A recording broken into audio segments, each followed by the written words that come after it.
ಎಲ್ಲರಿಗೂ ನಮಸ್ಕಾರ. ತುಂಬಾ ಖುಷಿ ಆಗ್ತಿದೆ ಇವತ್ತು ಮೈಸೂರಲ್ಲಿ ನಮ್ಮೂರಲ್ಲಿ ಪ್ರೆಸ್ ಮೀಟ್ ಆಗ್ತಿರೋದು.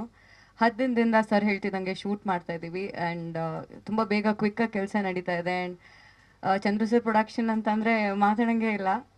ಎಲ್ಲ ತುಂಬ ಆರಾಮಾಗಿ ನಡ್ಸ್ಕೊಂಡು ಹೋಗ್ತಾ ಇದೆ. ಆ್ಯಂಡ್ ಪ್ರಕಾಶ್ ಸರ್ ಸಿನಿಮಾಗಳನ್ನ ನೋಡ್ಕೊಂಡು ಬೆಳೆದಿದ್ದೀವಿ. ಆ್ಯಂಡ್ ಅವ್ರ ಜೊತೆ ನನಗೆ ಕತೆ ಹೇಳಬೇಕಾದ್ರೂ ತುಂಬ ಮಾಡಬೇಕು ಅಂತ ಇದ್ದಿದ್ದು ಫ್ಯಾಕ್ಟರ್ ಏನಂದರೆ ಅವ್ರ ಜೊತೆ ಒಂದ್ಸತಿ ಸ್ಕ್ರೀನ್ ಸ್ಪೇಸ್ನ ಶೇರ್ ಮಾಡ್ಕೊಳ್ಬೇಕು ಅಂತ ತುಂಬ ಆಸೆ ಇತ್ತು. ಆ್ಯಂಡ್ ಈ ಸಿನಿಮಾಲಿ ಅದು ತುಂಬ ಚೆನ್ನಾಗಿ ಮೂಡ್ ಬರ್ತಾ ಇದೆ. ಆ್ಯಂಡ್ ನಮ್ಮ ಕಾಂಬಿನೇಷನ್ ಕೂಡ ತುಂಬಾ ಚೆನ್ನಾಗಿ ವರ್ಕ್ ಆಗ್ತಾ ಇದೆ.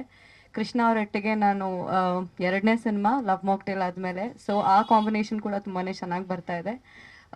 ತುಂಬ ಖುಷಿಯಾಗಿದೆ ಆ್ಯಂಡ್ ತುಂಬ ವಿಭಿನ್ನವಾಗಿದೆ ಕತೆ. ಆ್ಯಂಡ್ ಎಲ್ರಿಗೂ I am sure cinema release ಆದಮೇಲೆ ಎಲ್ಲ ಮನೆಯವ್ರಿಗೂ ಎಲ್ಲ ಮನಸ್ಸಿಗೂ ಮುಟ್ಟುವಂತಹ ಒಂದು ಕಥೆನ ತುಂಬ ಚೆನ್ನಾಗಿ ನಮ್ಮ ರಾಜ್ಮೋಹನ್ ಸರ್ ಡೈರೆಕ್ಟರ್ನ ತುಂಬ ಚೆನ್ನಾಗಿ ಪೋಣಿಸಿದ್ದಾರೆ. ಆ್ಯಂಡ್ ಆಲ್ಸೋ ದಯಾಳ್ ಸರ್ ಫೀಲ್ಡಲ್ಲಿ ತುಂಬ ಚೆನ್ನಾಗಿ ಕೆಲಸ ಮಾಡ್ತಾರೆ. ಆ್ಯಂಡ್ ನಮ್ಮ ಸುಜ್ಞಾನ್ ಸರ್ ಆ್ಯಂಡ್ ಎವ್ರಿಥಿಂಗ್. ಈ ಸಿನಿಮಾ ಒಂಥರ ಬ್ಲೆಸ್ಸಿಂಗ್ ಅಂತಲೇ ಹೇಳ್ಬೋದು ನನ್ನ ಕರಿಯರಲ್ಲಿ. ತುಂಬಾ ಖುಷಿ ಆಗ್ತಾ ಇದೆ ನೀವು ಇಲ್ಲಿ ತನಕ ಬಂದಿದ್ದು. ಮಗು ಬಗ್ಗೆ ಏನು ಹೇಳ್ಬೇಕು, ಹೌದಾ, ಅವರು ಸಿನಿಮಾಲಿ ಒಂದು ಸ್ಪೆಷಲ್ ರೋಲ್ ಮಾಡ್ತಾ ಇದ್ದಾರೆ. ಅದು ನೀವು ಸಿನಿಮಾಲಿ ನೋಡಿದ್ರೇ ಸರಿ, ಯಾಕಂದರೆ ಹೆಚ್ಚು ಮಾತಾಡೋಂಗಿಲ್ಲ ಅಂತ ಹೇಳಿದ್ದಾರೆ ನಮ್ಮ ನಿರ್ದೇಶಕರು. ಸೊ ಜಾಸ್ತಿ ಮಾತಾಡೋಕೆ ಏನು ರಿವೀಲ್ ಮಾಡೋಂಗಿಲ್ಲ. ಸೊ ಇವರು ಒಂದು ಪಾತ್ರದಲ್ಲಿ ಕಾಣಿಸ್ಕೊಳ್ತಿದ್ದಾರೆ.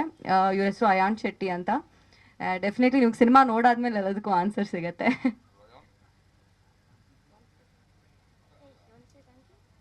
Thank you.